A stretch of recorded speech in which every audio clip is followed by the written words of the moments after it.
বেনামাজি কিন্তু তিন প্রকার। কয় প্রকার? তিন প্রকার।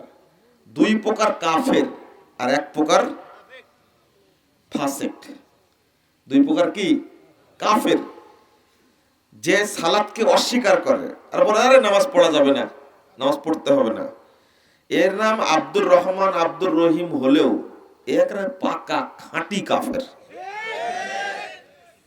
আপনার ঠিক না বললেও ঠিক। এটা দুই নম্বরটা হলো জেনে বুঝে স্বেচ্ছায় ইচ্ছায় সজ্ঞানে সালাত পড়ে না, তারাও কাফের। এই দুইটার মধ্যে কোনো পার্থক্য নেই। আপনি যতই চেষ্টা করেন, আমি যে সংজ্ঞা দিচ্ছি, আমি অত কড়া কথা বলবো না যত কড়া কথা বলেছেন এই বড় বড় বিদ্বান। কারণ তারা বড় মানুষ, ভারী কথা বলতে পারেন, আমরা তাদের কথা নকল করতে পারি। শেখ উসাইমিন রাহিমাহুল্লাহ নাম শুনেননি? শেখ বিন বাজ রাহিমাহুল্লাহ নাম শুনছেন তো? তারা বলছেন কেউ যদি এক ওয়াক্ত সালাত না পড়ে ও কাফের হয়ে যাবে। কথাটা কত শক্ত চিন্তা করেছেন? তিন নম্বর যে শ্রেণী, যাকে ফাসেক বলছি, ও সালাত পড়ে, মাঝে মাঝে পড়ে। একদিন মা খুব গালিগালাজ করলো, কিরে আমার পেট থেকে তুই কুকুর হয়েছিস না শুয়োর হয়েছিস? এই গালি শুনে কয়েকদিন পড়লো, পড়ার পরে আর পড়ে না। একদিন বাপ আচ্ছা তারা পিটানে দিল, নামাজ পড়বি না মানে পড়তেই হবে সালাত পড়ার জন্য। এই 3 দিন পড়লো, 4 দিন আর নাই। তবে সে অনুতপ্ত, নামাজ পড়া উচিত, কেন যে পড়ি না। এই শ্রেণীর লোক হলো কি? ফাসিক। এদেরকে রাসূল সাল্লাল্লাহু আলাইহি সাল্লাম জাহান্নাম থেকে বের করবেন না। মনে থাকবে? ওই যে ঈমানটুকু আছে, ফাসিক হলেই ওই ব্যক্তি ইসলাম থেকে বের হয়ে যায় না। ফতোয়া না বোঝার কারণে এই যে এখন মিডিয়াতে এসে হুজুর কত প্রকার আর মুরিদ কত প্রকার এখন বুঝতে পারছি, আগে তো বুঝতে পারিনি। মানুষ আমাদের কাছে ওই ভিডিও ক্লিপগুলো পাঠায় যেন আমরা সমাজে কিছু বলি। এত প্রকার জিকির আছে, এত প্রকার লাফানো আছে, এত প্রকার ঢাক ঢোল তবলা আছে, এটা তো জানতামই না। মিডিয়ার কারণে মানুষ জানতে পারছে। মানে অধিকাংশ হুজুরও পথভ্রষ্ট আর মুরিদরাও কি পথভ্রষ্ট। পীর ফকিরেরা মানুষকে একেবারে শিরিকের অর্থাৎ জাহান্নামের দ্বার প্রান্তে নিয়ে গেছে। শুধু মরেনি তাই জাহান্নামে যায়নি, এমন জায়গায় নিয়ে গেছে ওদেরকে। কোটি কোটি মানুষকে তারা প্রতিনিয়ত ধরে ধরে মুশরিক বানাচ্ছে। এই ফাসিক ওই যে ঈমানটুকু আছে, যেহেতু শিরিক করেনি ও, এই সালাত না পড়ার কারণে যে পাপটা হয়েছে, এই পাপটা ভোগ করে করে করে করে করে যেদিন শেষ হবে, ওই কালেমার বদৌলতে ও জাহান্নাম থেকে বেরিয়ে জান্নাতে যাবে।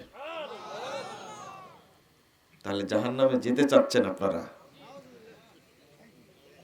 সুবহানাল্লাহ সব জায়গায় মারতে হয়। আপনারা কে কে 5 মিনিট জাহান্নামে থাকবেন? হাত তোলেন তো দেখি। 5 মিনিট একজনও তুলবে না। 1 সেকেন্ড। সুবহানাল্লাহ এত বলে এত জোরে, মানে জেল খাটার পরে বের হয়েছেন তারপরে সুবহানাল্লাহ নাকি? আল্লাহ তুমি আমাদেরকে জাহান্নামের ধারে কাছে নিয়ে যাও না, কখনোই কামনা করবেন না। এখানে এত জোরে সুবহানাল্লাহ বলার কি আছে? বেনামাজি এত বদের বদ। 7347 নম্বর হাদিস। ওর যুক্তি আলাদা, একে যে আমি দেখতে পারি না কেন জানেন? তিন শ্রেণীর মানুষকে আমি খুবই ঘৃণা করি। তারপরে নাম্বার 1 হলো এই বেনামাজি। একে সহ্যই হয় না আমার। এর মুখটা এত খারাপ, ওকে সালাত পড়তে বললেই ও চট করে বলবে, আরে কত নামাজি সুদ খায় আর নামাজও পড়ে, তোর খোঁচা মারার কি দরকার। ও চা বিক্রি করে, ওকে দাওয়াত দেন সালাত পড়াতে, নামাজ এখানে একামত হলো মসজিদে সালাতটা পড়ে হয়, তো বলছে যাও তোমরাই পড়ো, আমি সালাত না পড়লেও ঈমান ঠিক আছে। আচ্ছা, জুতা ছাড়া কোনো এর ফয়সালা হবে? কত বড় বদ!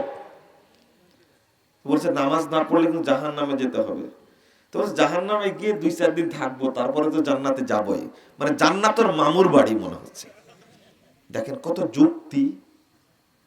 বড় ভাই ছোট ভাইকে, ছোট ভাই বড় ভাইকে 20 বছর যাবত বলতে পারেনি, একই বাড়িতে থাকে, ভাই চলো সালাত পড়তে যাই, ফজরের আজান হয়েছে। দরজায় ডাকলেই খুলেই বলবে, ঘুমের ডিস্টার্ব করো কেন, চলো নামাজে যাই। যে তোমার কবরে কি আমি যাব না আমার কবরে তুমি যাবা? দেখছেন বুদ্ধি কত! এগুলো সব শয়তানের উপদেষ্টা এগুলো। এই জন্য এদেরকে এত জঘন্য মনে হয়, এত খারাপ মনে হয়। তোর একটু লজ্জা হয় না, শরম হয় না? এই আল্লাহর জমিনে তোর 2টা চোখ দিয়েছে আল্লাহ, 2টা হাত দিয়েছে, 2টা পা দিয়েছে, তোর ব্রেন দিয়েছে, আল্লাহর নিয়ামত খাচ্ছিস। একটা অক্সিজেনের মূল্য ও দিতে পারবে? এই যে করোনার রোগী, অধিকাংশ মানুষকে অক্সিজেন দেওয়া লাগছে। এক জায়গায় শুনলাম যে প্রতি ঘন্টা অক্সিজেন দিলে 2000 টাকা লাগবে। অথচ তোমার মতো নিমুখারাম, আরে কুকুর শিয়াল বানর অন্য প্রাণীগুলো আল্লাহ তাসবিহ গুলো না করে, কিন্তু এই এত খারাপের খারাপ, এই যে নিয়ামত গুলো ভোগ করছে, আল্লাহর শুকরিয়া আদায় করে না, সেজদা করে না আল্লাহকে। এরা কোন শ্রেণীর খারাপ হতে পারে? এত বলি, কিন্তু বেনামাজি নামাজ পড়া শিখছে এটা আমার কাছে মনে হয় না। ওদের সংখ্যা বাড়তেই আছে। 2 নম্বর হলো যারা এই মদখোর, বিড়িখোর, তাড়িখোর, এরা এতটাই বেহুদ্দা, এতটাই বেহায়া। 3 শ্রেণীর কথা বললাম না? ওর মুখটা বিড়ি সিগারেট খাওয়ার কারণে ওর মুখটা পায়খানার হাউজের চেয়েও বেশি গন্ধ হয়ে আছে। ওর কাছে বসাও যায় না, ওর কাপড়ও দুর্গন্ধ। ছি! মানে যে বাড়িতে এই খাটাস বসবাস করে, এই বাড়ির অবস্থা মানে এতই খারাপের খারাপ, এর লজ্জা শরম নাই। একজন আমার কাছে একটা ছোট্ট 2টা কথা পাঠাইছে মেসেজ করে, লিখছে, মনে হয় পত্রিকার লিংক দিয়েছে আমাকে, যে ধূমপান স্বাস্থ্যের জন্য ক্ষতিকর, তবে চরিত্রের জন্য না। আমি বলছি যে সর্বনাশ, এত বড় বাটপার কই থেকে আসলো? 22,128 নম্বর হাদিস মুসনাদ আহমদের মধ্যে এসেছে। রাসূলুল্লাহ সাল্লাল্লাহু আলাইহি ওয়াসাল্লাম বলেন, লা তাশরাবান্না খামরা, তোমরা কখনো ধূমপান করো না, মাদকদ্রব্য সেবন করো না।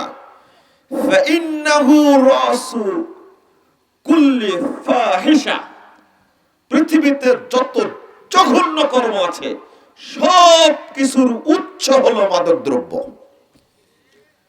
তাহলে যে মাদক সেবন করে, সে মদ, গাঁজা, সোয়ানি, ইয়াবা, ফেনসিডিল, বিড়ি, তামাক, জর্দা, গুল, আলাপাতা, এই শ্রেণীর যা আছে, যারাই ভক্ষণ করে তারা সব পাপের সাথে জড়িত।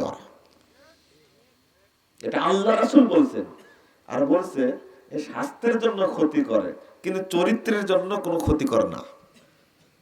ওর চরিত্র নষ্ট হয়ে গেছে বলেই এই কথা বলেছে। 3 নম্বরটা হলো, আমি এত ঘৃণা করি আরেক শ্রেণীর, এরা আপনাদের মতো মানুষ, তবে এদেরকে মহিলা বলে।